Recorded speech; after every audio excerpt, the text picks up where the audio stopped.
بھارتی دہشت گرد یہ جنگ نظر نہیں آتی لیکن لڑی جا رہی ہے۔ بھارتی خفیہ ایجنسیوں کی سازش، دہشت گرد تنظیموں کے خطرناک منصوبے اور ایک مرد مجاہد کی جرأت مندانہ جوابی کارروائیاں۔ دشمن جہاں بھی ہوگا ہم وہاں پہنچیں گے۔ بھارتی دہشت گرد۔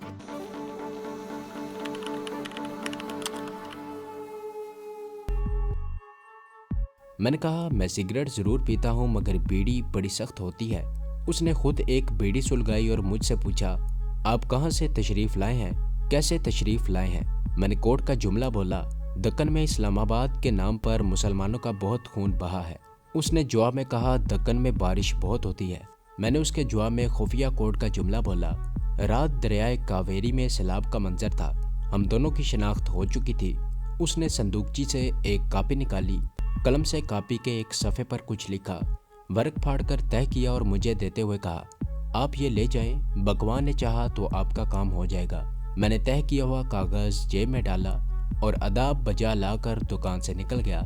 میں سمجھ گیا تھا کہ اس نے کاغذ پر کوئی خاص پیغام لکھا تھا۔ میں بازار میں سے گزر کر ایک خالی جگہ پر آ گیا۔ یہاں ایک درخت کے نیچے کندھے سے تھیلا اتار کر یوں بیٹھ گیا جیسے ذرا آرام لینے کے لیے بیٹھا ہوں۔ وہاں لوگوں کی آمد و رفت نہیں تھی۔ میں نے جیب سے کاغذ نکال کر پڑھا۔ اس میں لکھا تھا کہ 4 مینار سے 7 نمبر والی بس پکڑو اور پرانے قبرستان کے سٹاپ پر اتر جاؤ۔ قبرستان کے شمال میں بیگم کا مقبرہ ہے، وہاں میرا انتظار کرو۔ ابھی دن کی روشنی باقی تھی، سورج مغرب میں غروب نہیں ہوا تھا۔ میں نے ایک رکشہ لیا اور 4 مینار کے بس سٹاپ پر اتر گیا۔ 2-3 بسیں آ کر نکل گئیں۔ آخر 7 نمبر والی بس آئی تو میں اس میں سوار ہو گیا اور کنڈکٹر سے کہا کہ پرانے قبرستان کا سٹاپ آئے تو بتا دینا۔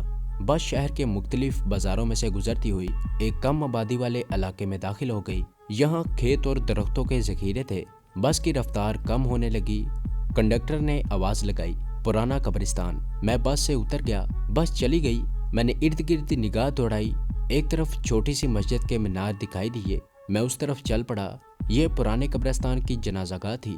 قبرستان میں کچی پکی قبریں تھیں۔ میں دل ہی دل میں فاتحہ پڑھتا قبروں کے درمیان سے گزرنے لگا۔ میری نگاہیں مقبرے کو تلاش کر رہی تھیں۔ قبرستان کی حدود ختم ہو گئیں۔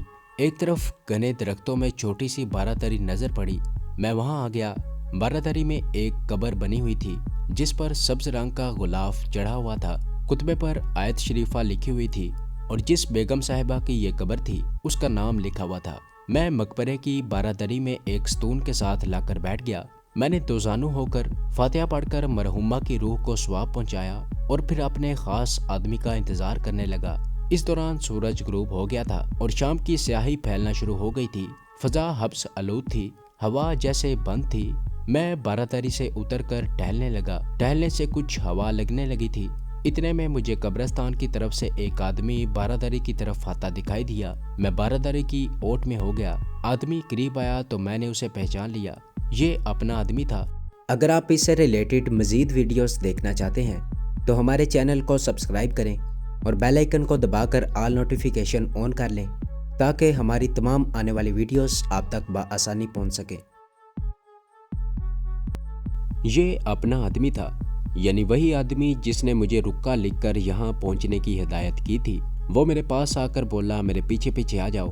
وہ درختوں کے ایک ذخیرے میں داخل ہو گیا۔ ہم درختوں کے درمیان چلتے جا رہے تھے۔ وہ خاموش تھا، میں بھی خاموش تھا۔ ذخیرے کے آخری کنارے پر ٹین کی چھت والا ایک کیبن سا بنا ہوا تھا۔ دیواریں پتھر جوڑ کر بنائی گئی تھیں۔ پتھروں پر جنگلی بیلیں چڑھی ہوئی تھیں۔ وہ کیبن کے اندر چلا گیا۔ میں بھی اس کے پیچھے کیبن میں داخل ہو گیا۔